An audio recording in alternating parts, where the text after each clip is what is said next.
Welcome to another edition of the Lajes Cockpit, where we give you a bird's eye view of what the men and women of Lajes Field have been up to. My name is Ricky Baptista, and I'm the Chief of Public Affairs for the 65th Air Base Group. So buckle up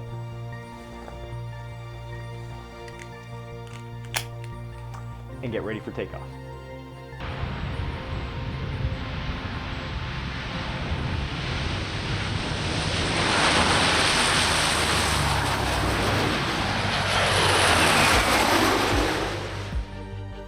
Sexual Assault Awareness and Prevention Month is recognized in April by both civilian and military communities.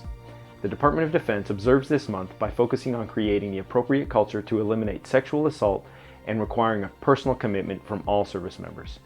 To talk to us today about what the 65th Air Base Group is doing for Sexual Assault Awareness and Prevention Month, in the cockpit today we have the 65th Air Base Group Commander, Colonel Tammy Hingston, and the Acting Sexual Assault and Prevention Response Coordinator, Master Sergeant Brandon Senarusa.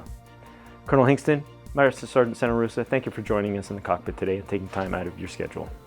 Well, thank you for having me here today. I always appreciate being on Lajes Connect and talking to the airmen, men and women of the 65th, and talking about the important issues that affect us every day. Yes, ma'am. As I mentioned a little bit earlier, April is Sexual Assault Awareness and Prevention Month. Why is this month so important to the ready and able fighting force of the United States Air Force?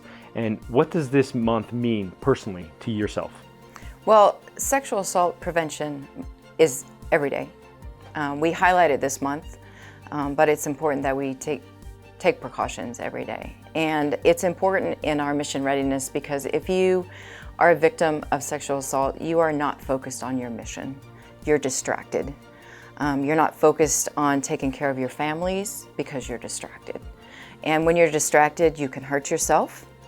You could hurt others. Things will fall through the cracks. So it's really important that we're defeating sexual assault, that it's not happening. And it's important because I want to take care of the men and women of the 65th Air Base Group, and I don't want anybody to be harmed. I don't want them to be harmed by outsiders, and I don't want them to be harmed by insiders. And so it is very important that we take care of the men and women, that we're all family, and family doesn't hurt each other. We take care of each other. Yes. Yes, ma'am. Master Sergeant Senarusa, so as the Acting Sexual Assault Prevention Coordinator right now, what can the men and women of the 65th kind of expect in the upcoming month? Well, let me tell you, we have a whole list of great opportunities out here, or great events happening throughout this month. So to start things off, we're doing this right now to just kind of get awareness out there to the community. We're also, tomorrow, we have the Lajes Training Day that will do like a little brief impromptu, basically, of the upcoming events that's happening throughout the month. We're also doing tomorrow on the 8th of April, the first ever proclamation signing letter with the Colonel Hingston and the other squadron commanders. And then on the 9th, the 12th, and the 20th, we're also doing some awareness boosts, and those will be hosted at the gym, the commissary, and Ocean View from 11 to 1300. And that's the whole idea there is just to bring about awareness to the rest of the community around this part. Absolutely, and as the boss has said, we highlight sexual assault prevention and awareness month in the month of April, but this is something that we have to fight every single day and defeat at any cost. Ma'am, during your service in the U.S. military and specifically in the U.S. Air Force, how have you seen this program or initiative evolve throughout your career? And are we on target to eradicate this, or as you mentioned, to defeat this enemy? What do we need to do in order to get better? Well, over my career, I would say how we address sexual assault has changed dramatically. It's changed from asking the victim, well, what were you wearing? Well, what were you doing? And that's victim blaming. And quite frankly, I don't care if I was butt naked. You don't have a right to assault me. And I think we've come a long way from that. And we have a lot of resources available to victims. From victim advocates, SARCs, we have special lawyers that support victims. And so I think what we do in the military, we have gone above and beyond what the local community, what the local police force, what the local district attorneys will do for a regular person if they were assaulted.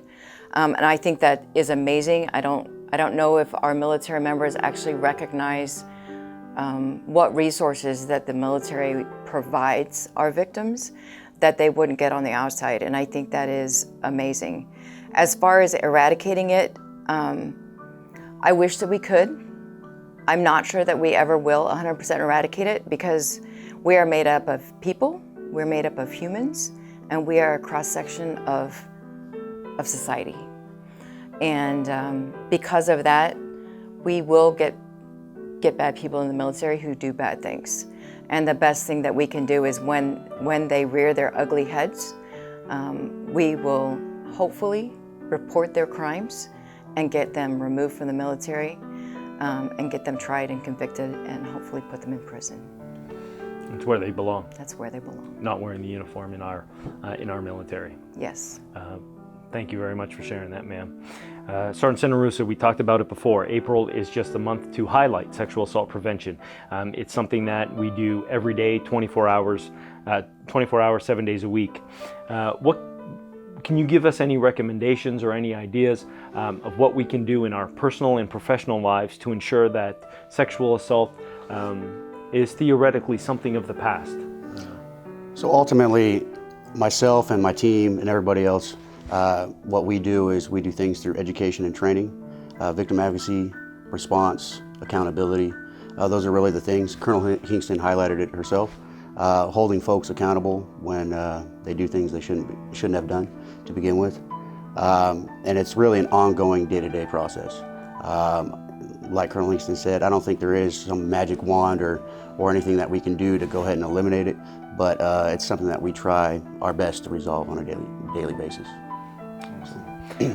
Ma'am, is there anything else that you'd like to share with Team 6-5 today? What I'd like to say to everyone out there, if you are or know someone who is a victim of sexual assault, the most important thing that you can do is get someone to provide you assistance. Whether you want to bring it forward as an unrestricted report or not, get help.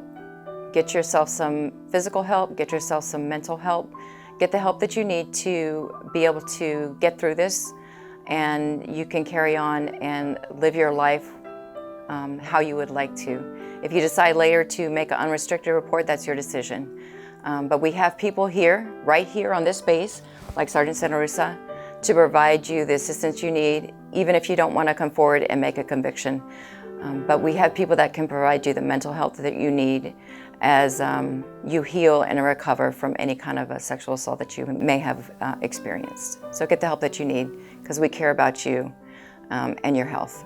Colonel Hingston, Master Sergeant Santa Rosa, thank you for joining us in the cockpit today. Thank you for having us. Thanks. Well, that's the end of our flight today. Thank you for joining us. Stay tuned for our next flight and stay safe.